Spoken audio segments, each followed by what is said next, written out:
Ketemu lagi di Awareness Podcast, upaya menjaga asa dan menemukan kesadaran. Kita masih dengan Pak Calvin ya? Hai Bung Marzi. Semoga nggak bosan ya?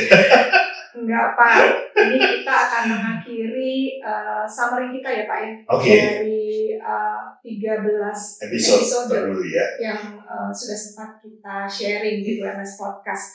Nah, untuk episode ke-13 yang terakhir itu yang menarik adalah kita kedatangan Gen Z-nya sendiri. Betul. Kerubin Gabriela. Halo Kerubin. Kalau nonton. Hai K, kalau masih nonton. Kenapa kita benar-benar pengen banget ngajakin ngomong Kerubin karena dia Gen Z, ya.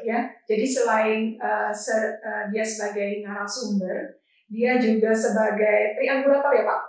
Seperti boleh. Itu. Jadi artinya Gen Z yang udah ngejalanin dunia kerja, dia ketemu dan menjadi konselor untuk mental health juga, gitu ya. Lalu sehari-hari dia kerja sebagai people development. Benar-benar Gen Z yang paketnya keren banget. Hampir komplit. Dia pelaku juga, dia masih jadi balerina juga. Iya betul. Oke. Dari sana kita ngelihat bahwa memang apa yang menjadi akar yang paling dominan dari Gen Z itu adalah mental health ya Pak. Iya. We are on the same ground ya. Yeah. Bahwa itu yang saat ini jadi masalah utama yang ada di Gen Z. Nah, apa sih yang kita ngomong dengan mental health gitu ya?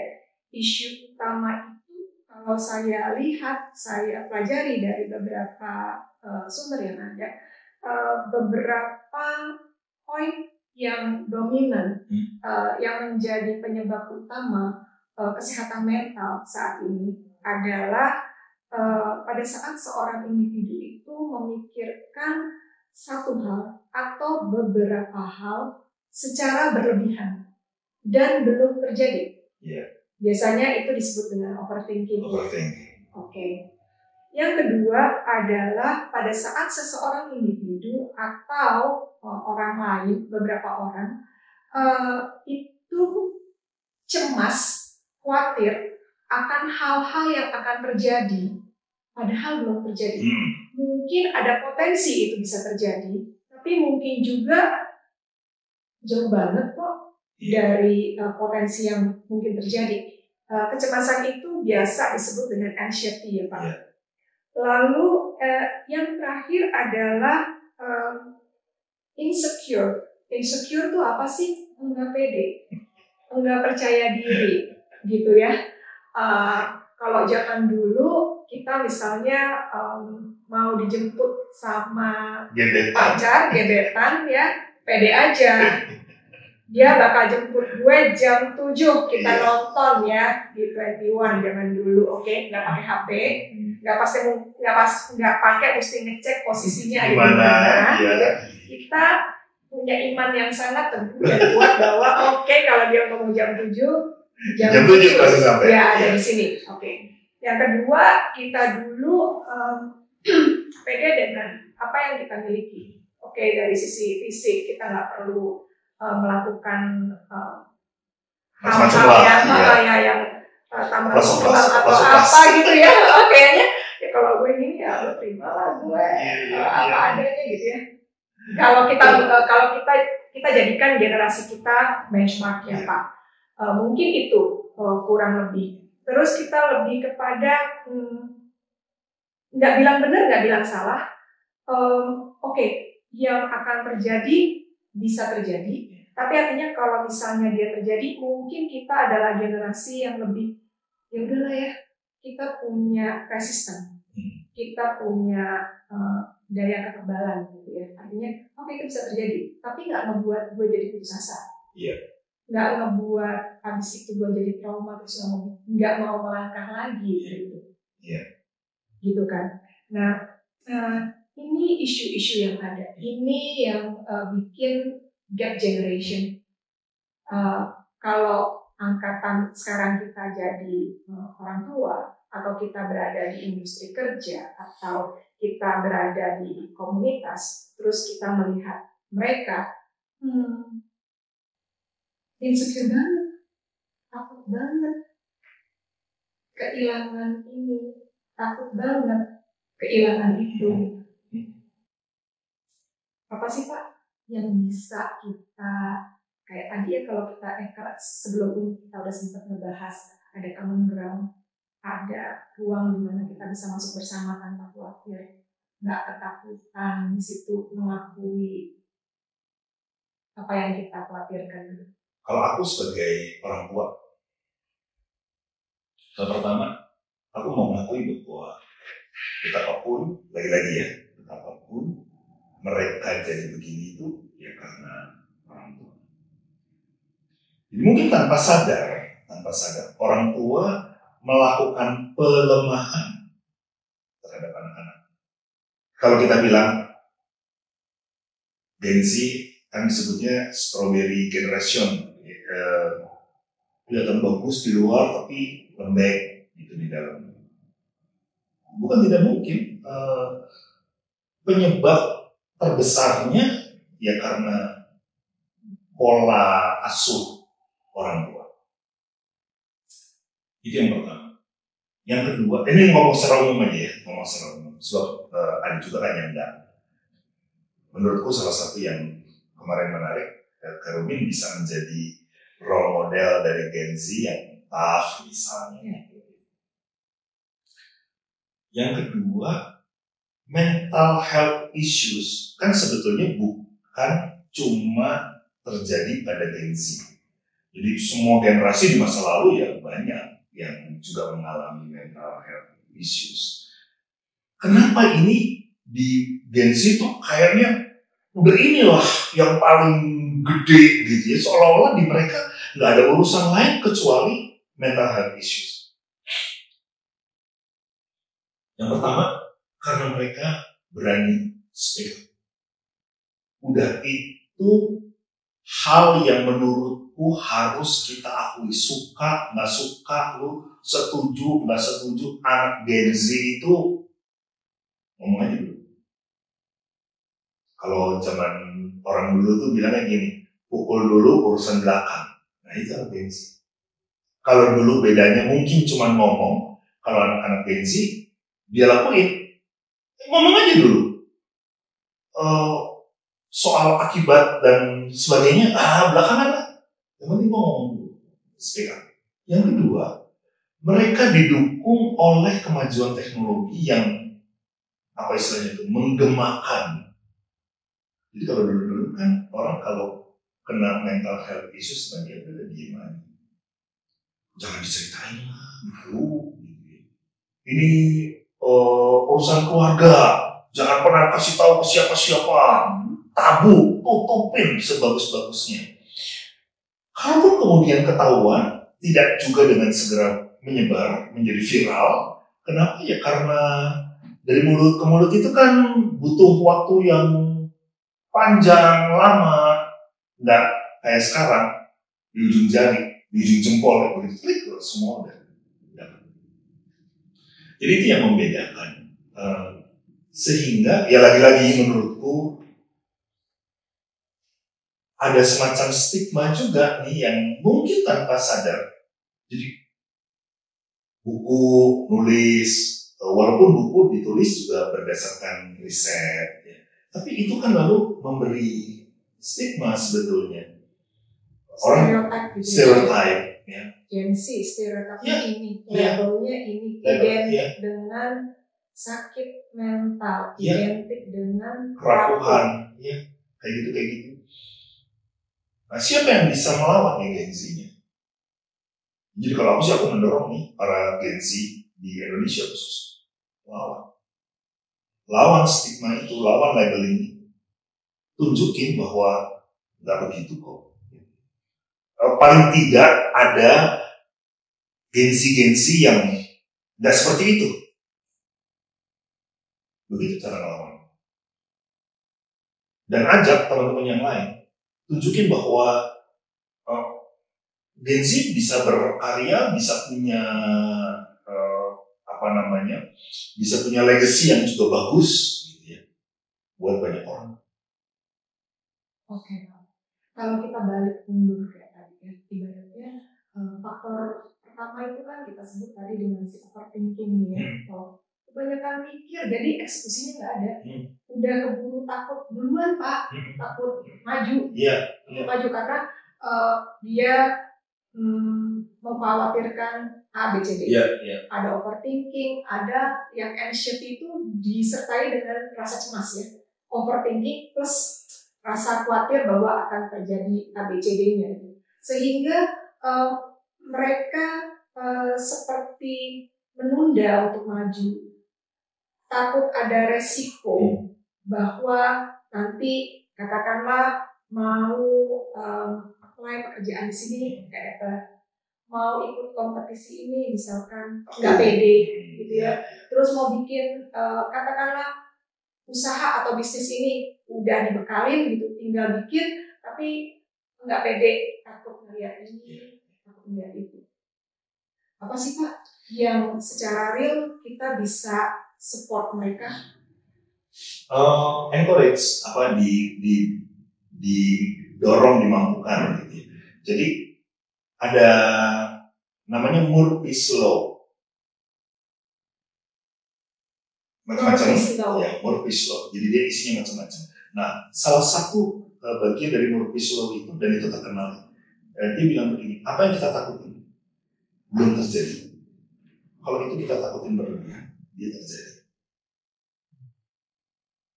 Nah, karena itu kita encourage. Nah, waktu encourage jangan dibandingin. Kan orang suka gini, lu gitu aja takut. Ke situ tuh. Nah, itu ngebandingin. Nggak boleh. Atau kita bilang gini, dulu gue nggak kayak gini, gue dulu cuek-cuek aja. Tadi ya, Mumarji cerita tuh kan, dulu mah kalau dibilang dijemput pukul 7 ya pukul 7 lah, kita tenang-tenang aja. Iya, beda. Ya tadi itu ya, karena kecemasan kita, jadi yang janji cemas, yang dikasih janji juga cemas ya, itu dalam kecemasan ya. Kan dua begitu ya. Ya kita sebagai orang tua, sebagai sahabat, kita yang encourage mereka. Tenang aja. Kalau ternyata apa yang udah dijanjikan nggak kejadian, ajak mereka untuk berani melihat itu sebagai ya itu terjadi. Mengapa? Marah-marah, ngambek-ngambek itu, atau dengerin dulu kenapa? Nah, geser nih Pak, Bapak ngomong marah-marah, ngambek-ngambek gitu ya. Kalau yang kita percaya sebelum ini, jangan marah, jangan ngambek gitu kan ya. Ternyata saat ini banyak banget digaungkan bahwa emosi-emosi itu harus kita validasi Pak. Jadi kalau misalnya memang mau marah, ya marah. Lo marah. Kalau misalnya mau emosi, mau sedih, kan jangan sedih lah gitu. Misalnya orang tua bilang jangan sedih. Apa sih? Benar-benar lagi sedih banget, lagi ada kegagalan, ada lagi hubungan yang tidak harmonis, apapun itu alasannya. Kita mungkin sedih, kita mungkin patah hati, kita mungkin ada lagi putus asa, merasa gagal gitu. Orang tua atau lingkungan komunitas kita paling gampang tuh ngomong, udah, jangan sedih.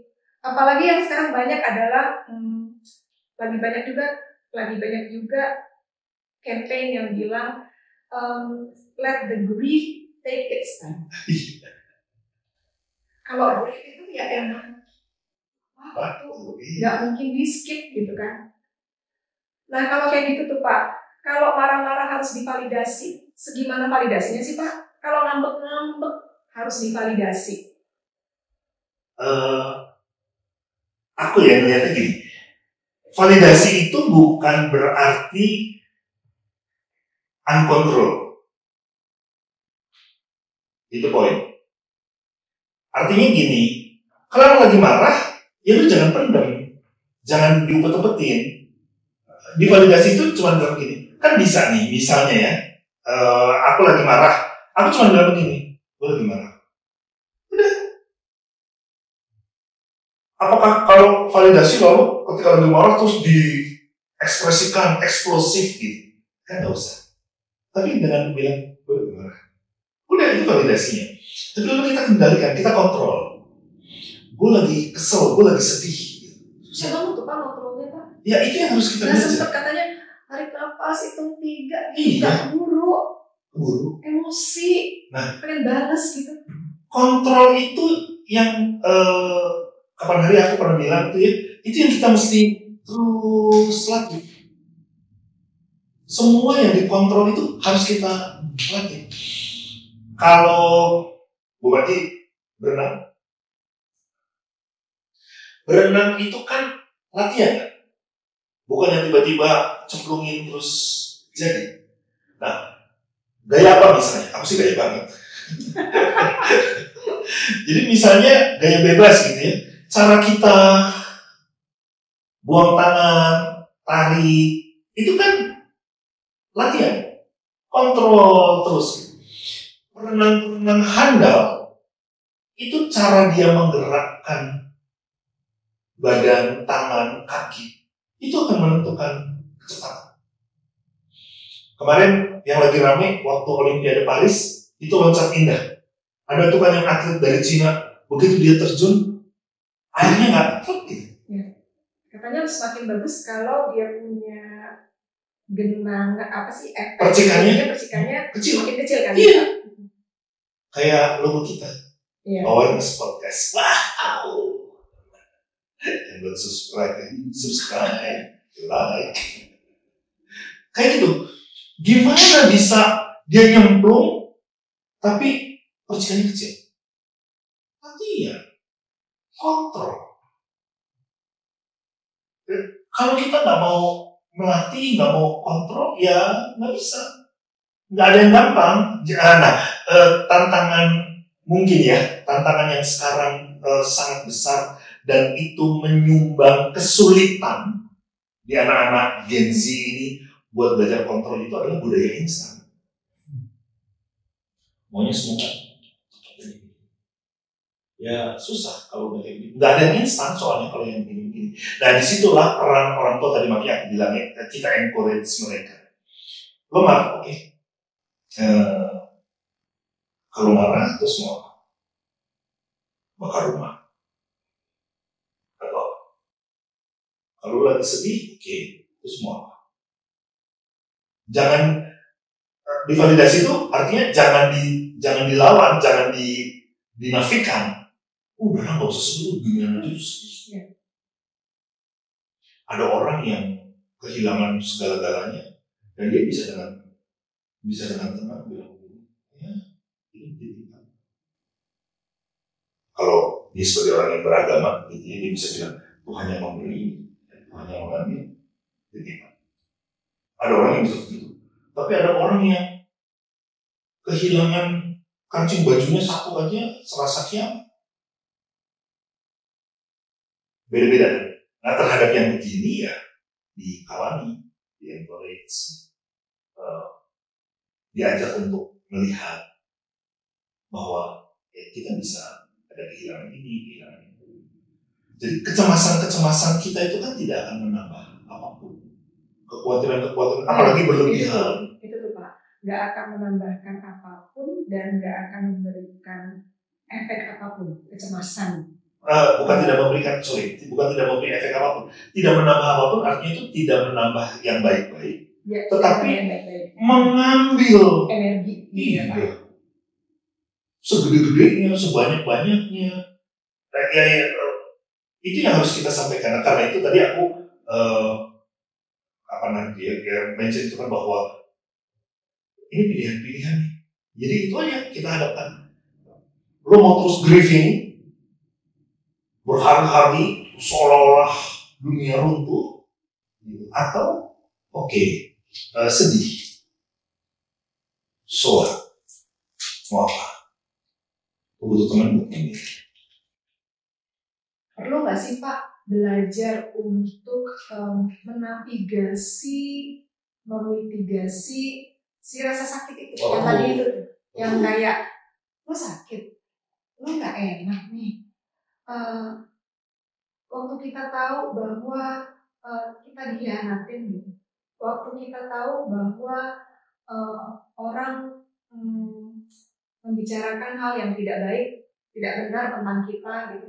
Terus kan kita biasanya sakit hati, dia begini, terus kita kepahitan, kita punya bitterness, terus akhirnya kemana-mana ya gitu ya.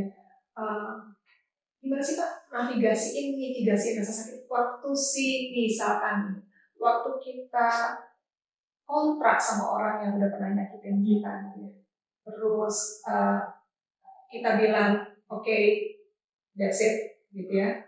Enak kalau nggak usah ketemu. Kalau harus ketemu, kalau harus ketemunya itu ada frekuensi tertentu. Mau nggak mau harus ketemu. Profesional. Tapi perlu. Jadi kalau ceritanya gini, perlu nggak kita memitigasi, menavigasi semua itu? Kecewa, si sakit itu kan ada kimianya tuh di dalamnya. Iya, kan yang mungkin dia diem tapi di dalamnya itu kan itu mungkin ya dicari tools instannya nggak ketemu Pak, makanya jadi nggak boleh. Jadi mental hit gitu. Setiap orang punya otak. Di otak setiap orang itu ada bagian kecil sekali, namanya reptilian old brain. Kenapa disebut reptilian old brain? Karena bentuknya kayak ular gitu kecil, kayak reptil kecil. Tetapi ini memproduksi kejahatan paling besar. Kalau dalam bahasa Inggris pakai 4F itu namanya. Feeding, jadi ini urusan makanan. Orang bisa rebutan urusan makanan. Marketing, jadi berkelahi, urusan makanan orang bisa berkelahi, urusan rezeki orang bisa berkelahi, urusan masa depan orang bisa berkelahi. Kalau fighting nggak mungkin, fleeing, lari, iya, jadi dan dua hal yang terakhir ini yang sering sekarang jadi pilihan, you fight or you flee. Seolah-olah pilihannya cuma dua itu. Nah, F yang keempat itu fucking. Jadi udahlah, bodo amat lah, nggak peduli, ya apa segala macam. Empat-empatnya nggak ada yang bagus, tapi itu yang paling mudah dikembangkan dalam hidup setiap orang. Ini kan harus di-maintain, harus dinavigasi, harus punya sesuatu yang bisa dipakai untuk mengatasi. Nah, apa cara mengatasinya? Compassion. Jadi ada bagian otak lain kita yang memproduksi hormon-hormon baik, oksitoksin, apalagi serotonin, apalah segala macam yang bagus-bagus itu ya. Nah, itu diproduksinya adalah dengan compassion. Compassion itu kesediaan setiap orang untuk ada bersama-sama dengan orang lain. Co-passion itu, jadi passion itu bukan cuma penderitaan, tetapi kegairahan. Makanya kan sekarang orang bilang gini, apa sih passion lo? Lu kalau sekolah, kalau lu belajar ya passion lah. Kalau lu kerja ya lu punya passion lah. Kalau lu jalani kehidupan ya lu punya passion lah. Relasi ada passionnya lah. Nah, itu kan bukan penderitaan. Itu kan kegairahan. Sesuatu yang meluap-luap, sesuatu yang membuat kita membara. Nah, kalau setiap orang punya compassion, bersedia untuk membara bersama-sama, ada dalam kegairahan bersama-sama, yang empat ini bisa di atas, nggak bisa hilang. Dia hanya bisa ditaklukkan. Ditaklukkan itu dalam artian ya kita kontrol. Nah, kontrolnya itu dengan mengembangkan sikap-sikap bela rasa, bukan iba ya. Jadi dalam bahasa Indonesia compassion itu tidak diterjemahkan dengan iba, tapi diterjemahkan dengan belas kasihan, belas kasih, bela rasa. Kalau pakai bahasa yang religius gitu ya, ini kerahiman. Jadi rahim, yang nyerahin cuma perempuan. Tapi bukan berarti terus laki-laki nggak boleh bersikap kerahiman. Jadi rahim itu kan tempat di mana kehidupan baru ada, bukan perut, beda. Rahim. Tempat kehidupan baru ada, dibentuk, dirawat sedemikian rupa, berbagi ibu dengan si janin, gitu ya, sampai kemudian dia bisa menjalani hidupnya sendiri. Nah, yang begini yang menurutku harus dikembangkan. Kalau itu dikembangkan, jadi orang prinsipnya nggak sendirian, ada kawan. Validasi itu bukan berarti membiarkan lo sendirian. Validasi itu bukan berarti membiarkan lo meledak sendirian. Validasi itu mengakui, berterima bahwa memang lo lagi begitu, lalu ayo kita jalan bersama-sama, kita kontrol. Dan memang tidak ada jalan pintas untuk itu. Dan jangan pernah cari jalan pintas. Nggak ada. Itu proses. Itu proses. Wow, bukan mahal lagi. Mahal banget. Gak mau orang jalan, pengennya bypass. Iya, tapi kalau orang nggak mau jalanin, gini, tidak heran kalau kemudian orang cenderung memilih jalan pintas. Karena tadi mahal apa segala macam. Dan sekarang ini emang jadi serba gampang. Pada saat yang sama, menurutku, orang bisa nggak tersetuju sebenarnya, tapi menurutku, pada saat yang sama dunia kita sekarang menawarkan banyak cara untuk kita bisa belajar mengontrol itu semua. Paling simpel nih ya, di jalan. Jalan raya di Jakarta khususnya adalah medan belajar untuk menavigasi semua itu. Sebaik-baiknya, sebenar-benarnya, setepat-tepatnya dengan benar. Ada orang potong jalan, misalnya kita kasih sennya ke kanan tapi beloknya ke kiri ya, jadi aja. Pak, tadi minjem kutipan Bapak yang co-passion ya. Co-passion itu artinya terjemahan yang sesuai dari Bapak share barusan adalah hidup berdampingan. Benar nggak sih Pak? Yeah. Barengan bersama orang. Bersama-sama. Itu tuh relate banget dengan saya sempat dapat informasi bahwa penyebab penyakit saat ini sebagian besar itu kita ngomongnya bakteri, virus gitu ya. Tapi kalau kita root lebih jauh adalah loneliness Pak, kesepian. Betul. Ya, kesepian. Nah, sampai-sampai ada satu influencer Simon Sinek nih, dia ngomong sebenarnya piramida kehidupannya Maslow itu udah nggak relate lagi untuk dipakai sekarang. Maslow itu masih pakai kebutuhan primer itu dan makan, sandang, pangan, papan ya kalau kita ya. Terus sekundernya itu mungkin pendidikan gitu ya. Terus kendaraan mungkin dan sebagainya. Tertiar itu kan kebutuhan kita untuk beraktualisasi, untuk belajar gitu ya. Nah, menurut dia harusnya piramida kebutuhan manusia itu saat ini yang paling bawah ternyata compassion, bersosialisasi, karena ternyata saya lupa tepatnya seperti apa secara statistik, tapi angka kematian yang ada skalanya juga saya lupa kutipannya seperti apa, tapi penyebab angka kematian yang cukup tinggi saat ini ternyata kesepian, bukan karena sakit, bukan karena kena bakteri A, bukan karena kena virus B, tapi kesepian. Jadi kalau yang minjem tadi Bapak ngomong compassion itu, boleh nggak sih ngomong ini? Gue di sini lah, gue nggak bisa nasihatin Bapak. Wih, itu yang paling gampang. Ya nggak sih? Gue juga nggak tahu nasihatnya. kalau lo ngomong kayak gitu, gue nggak mau juga dia pikirin apa.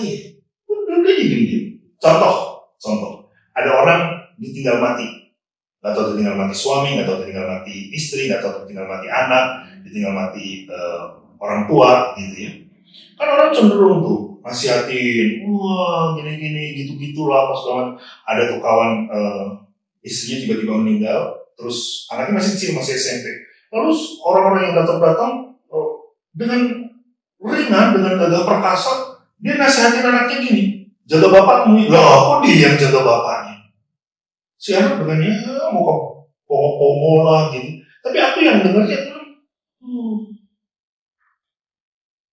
grief etik juga ternyata kan ya Pak. Sekarang itu grief etik. Kadang yang diucapkan itu benar-benar basa-basi saat itu gitu ya. Gak usah ngomong apa, duduk diam aja di sebelah gue. Gitu. Sometimes pegang tangan. Gitu ya. Tepuk pundak. Itu sesuatu yang kalau mau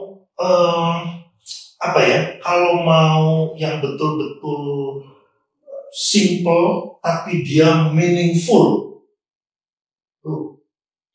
Di YouTube tuh lagi ada beberapa konten kreator pakai itu besar tulisan besar itu di luar negeri sih ya, Hug Me. Yes, juga. Ya. Tapi kan sekarang saya udah banget gitu. Ya, tapi kan sekarang ternyata juga gak gampang orang mau memeluk gitu.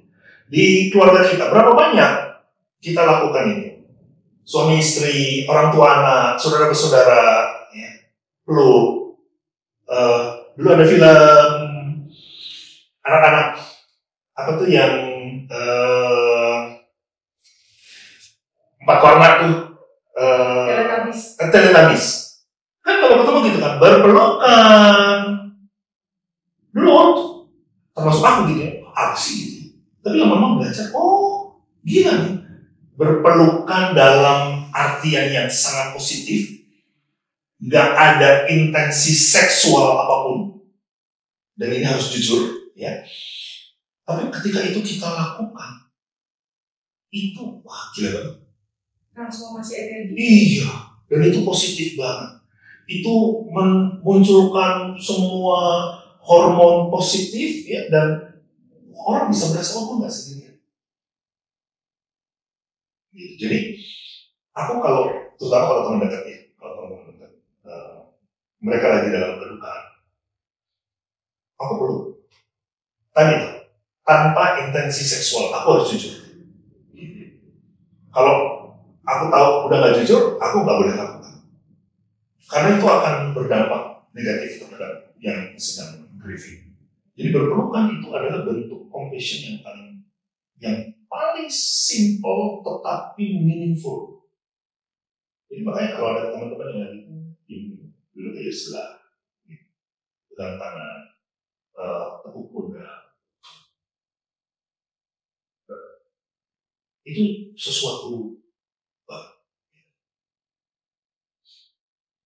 gitu sih menurutku. Jadi ya lagi-lagi nggak boleh instan, dan karena memang nggak ada jalan instan buat yang begini ya. Berarti tadi kalau boleh kita merekap sedikit, artinya kita valid untuk boleh memvalidasi emosi-emosi kita dengan kontrol ya Pak. Iya dong. Artinya pada saat kita kontrol, pas mau sumpah serapah nih, pas mau kayak kalau sama anak atau suami, udah mama bilang kan, jadi itu kan nggak boleh ada tuh kamusnya kan, nggak boleh ngomongin kayak gitu kan, itu kan ditahan ya, gitu kan. Tapi habis itu asam lambung loh Pak. Nah makanya nggak boleh ditahan. Nggak tersalurkan gitu. Ya, jadi penyalurannya yang harus tepat. Validasi itu adalah mengakui. Step berikutnya dari validasi adalah kontrol. Nah, kontrol itu bukan menahan. Kontrol itu, jadi kalau misalnya gini, waktu aku bilang, gue sebel, gue marah, itu udah keluar. Tapi waktu aku rilis itu dengan cara seperti itu kan caraku. Aku punya cara yang lain juga, pilihan tadi tuh. meledak-ledak, hajar orang, apa tendang sana tendang sini, kan bisa begini. Atau aku cukup dengan mata. Sebagai pengarah. Udah. Itu cuma soal cara. Dan itu pilihan. Lalu bagaimana kita mengontrol kemarahan kita, grieving kita. Grieving nih, kan bisa yang wah nangis sampai yang wah seluruh dunia mendengar. Atau kita yang menangis. Tapi kita lakukan itu secara terkendali. Kita bisa itu tadi yang dalam tanda petik negatif ya, marah, nangis. Kegembiraannya juga butuh validasi. Mau menyatakan cinta, kan bisa juga yang apa namanya, kayaknya seluruh dunia harus tahu di Facebook, digaungkan di semua media sosial kita sedemikian rupa. Tapi bisa juga dengan cara yang sangat sederhana. Menyatakan cinta cukup berbisik. I love you. Yang di sebelah sana, kok cuma bisik doang? Gue maunya lu seluruh dunia dengan di arrange dong ya. Gimana caranya? Pokoknya seluruh dunia dengan. Kalau aku kan bilang, nggak usah. Lu cukup bisikin.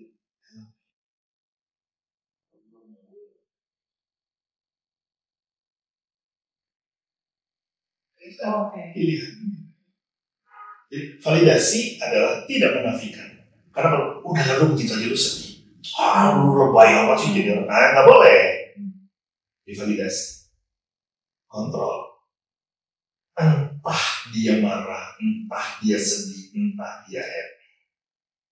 Berpelukan adalah cara yang paling orang juga ya. Orang lagi sedih kayak orang lagi senangnya kayak om ya. Oke Pak. Nah, kita bergeser sedikit nih Pak. Kalau tadi waktu kita ngomongin parenting, kita sempat ngomongin satu isu yang lagi jadi topik yang cukup besar juga, family trauma. Nah, kalau di topik yang sekarang ini, yang mental health ini, kita pengen ngomongin mengenai trauma bonding. Oke. Trauma bonding. Trauma bonding itu juga ternyata nggak main-main. Di lingkungan kita banyak kita temukan. Let's say misalnya gini ya, banyak kali ya kalau kita ngomongin paling stereotip yang terjadi. Misalkan suami istri gitu ya, suaminya banyak melakukan kekerasan domestik kepada istri. Banyak kan kayak tadi, istrinya diam aja. Menurut dia kalau dia masih generasi X gitu ya, atau generasi lebih tua gitu ya, menurut dia aduh itu aib keluarga, jangan diomongin lah, udah kalau saya masih bisa bertahan ya bertahan lah gitu. Tapi akhirnya bisa di-abuse, bisa benar-benar dimanfaatkan, tapi si istri ini tidak memilih untuk keluar dari rumah, situasi. Tidak memilih untuk selesai hubungan dengan si suaminya ini. Nah itu katanya namanya sekarang trauma bonding. Itu berlaku dalam relationship, banyak kan kalau dia laki-laki dan perempuan nih Pak. Jadi artinya ini aplikasinya pada hubungan suami istri maupun hubungan yang belum di dalam pernikahan ya. Artinya bisa jadi pacarnya juga abusive, pacarnya juga manipulatif gitu ya. Tapi dia nggak mau lepas. Itu susah banget Pak bilanginnya. Itu susah banget kasih tahunya tuh. Iya. Tapi gini, trauma bonding bisa seperti itu, tetapi yang seperti itu belum tentu trauma bonding. Sebab bisa gini, bisa suami melakukan kekerasan terhadap istri dan istri berterima dalam hal itu karena si istri merasa tidak punya kekuatan untuk melawan, atau sebaliknya suami mengalami hal itu. Jadi jangan dikira kalau suami-suami nggak ada yang mengalami penindasan dari istri. Wih, banyak bro. Ada gitu ya. Tapi ya udah, gimana ya, istri misalnya gitu ya, nggak punya kemampuan, nggak punya pendidikan, nggak punya pekerjaan. Kalau gue pergi terus gue gimana hidupnya misalnya ya. Atau sebaliknya yang laki-laki dulu. Nah, yang begitu belum tentu trauma bonding. Trauma bonding itu kan bahasa yang sekarang, yang dulu itu istilah yang sama dengan itu sebetulnya adalah Stockholm Syndrome. Stockholm Syndrome ini sebuah keterikatan dari seseorang terhadap orang lain yang melakukan kekerasan pada diri. Misalnya Bu Marji diculik, tapi si penculik ini melakukan sesuatu yang membuat Bu Marji justru tergantung sama dia, happy, dan mau selalu dekat sama si penculiknya. Nah, itu trauma bonding. Tapi kalau orang mengalami trauma yang dia takut, dia nggak bisa apa-apa, dan pasrah gitu, itu bukan trauma bonding. Jadi kalau mengapa orang yang mengalami trauma bonding kayaknya keras kepala gitu ya, batu aja kalah keras, dikasih tahu kagak mau tahu gitu, ya itu karena tadi dia ada dalam Stockholm Syndrome. Ya itu memang susah kalau kayak gitu. Karena dia punya ketertarikan, dia punya keterikatan, adore terhadap si orang ini. Walaupun sebenarnya dia sadari bahwa itu sudah tidak sehat lagi. Dia nggak menyadari bahwa itu nggak sehat. Itu menyakitkan. Enggak. Dia tidak menyadari bahwa itu nggak sehat. Artinya ini subconscious dong Pak? Iya. Oke. Jadi terhadap hal yang begini, nah itu yang kita harus hati-hati menolongnya. Aku tahu ada orang yang seperti ini, aku kenal. Tidak mudah menolongnya. Kita udah bolak-balik kasih tahu, udah lagi nih lagi itu lah apa segala macam. Kita tuh maksudnya teman-teman yang deket gitu ya. Aku belum pernah ngomong apa-apa sih sama dia. Tapi aku ngomong ke teman-teman, percuma. Ini kena Stockholm Syndrome. Nah kalau yang begitu, ya didampingi saja supaya dia tidak melakukan hal-hal yang nggak perlu. Ya kalau ngomong tentang ini kan sedang melakukan kebodohan. Walaupun itu bisa dinilai sebagai kebodohan. Lu begini apa segala macam, tapi kalau tetap terikat begini, ya gimana ngomong lagi? Nah, namanya sindrom. Artinya itu subconscious ya Pak? Iya. Pada saat dia melakukannya, walaupun orang dia tahu bahwa sebenarnya secara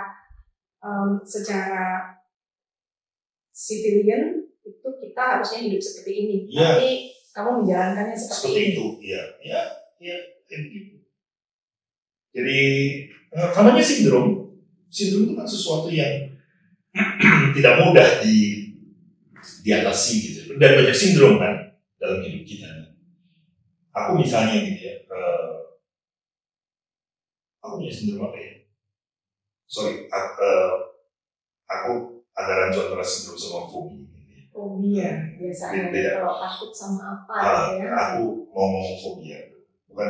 Tapi ada banyak sindrom dalam hidup kita yang salah satunya Stockholm Syndrome yang sekarang disebut dengan trauma bonding. Bonding, sesuatu yang bonding itu kan, iya kan susah diurai. Oh dia udah bonding. Dia mau ngomong apa aja ya nggak mempan.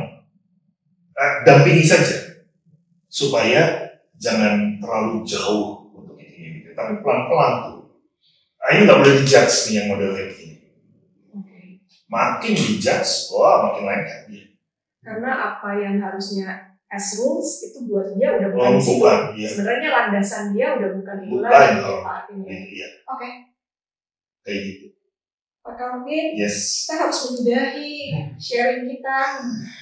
Waktunya sudah habis. Terima kasih banyak. Aku nggak tahu para narasumber yang dulu gitu ya, tapi aku kalau dibilang udahan ya gitu kok kayaknya sebelum banget. Pak, kalau boleh kita ngerekap dari yang mental health ini, ujung-ujungnya apa sih Pak? Kita perlu jadi orang yang lebih compassion kayak Bapak bilang tadi. Iya. Jadi gini. Lebih nerima gitu. Nerima aja. Bukan. Aku ingat yang Kay bilang bahwa yang namanya mental health issue itu bisa terjadi pada semua orang, pada semua generasi. Itu yang pertama. Yang kedua, ketika kita berhadapan dengan orang-orang yang mengalami mental health issue, maka kebutuhan orang-orang ini adalah sahabat. Dia, tadi kan Bu Marci bilang, jangan kesepian. Orang-orang yang mengalami ini semua, jangan pernah dibiarin sendirian. Kalau kita yang mengalami, kita jangan pernah membiarkan diri sendirian. Segera cari kawan, cari sahabat, cari komunitas. Kalau kita tahu ada teman-teman yang begitu, kita rangkul mereka. Kita peluk mereka, kita rangkul mereka. Cuma itu yang bisa menolong orang untuk bebas dari kesepian. Nah, kesepian itu memang itu adalah. Terima kasih banyak Pak Calvin. Ya, sama-sama Bu Marci, semoga berguna lah ya bincang-bincang kita. Banget. Kayaknya pengennya ini semua bisa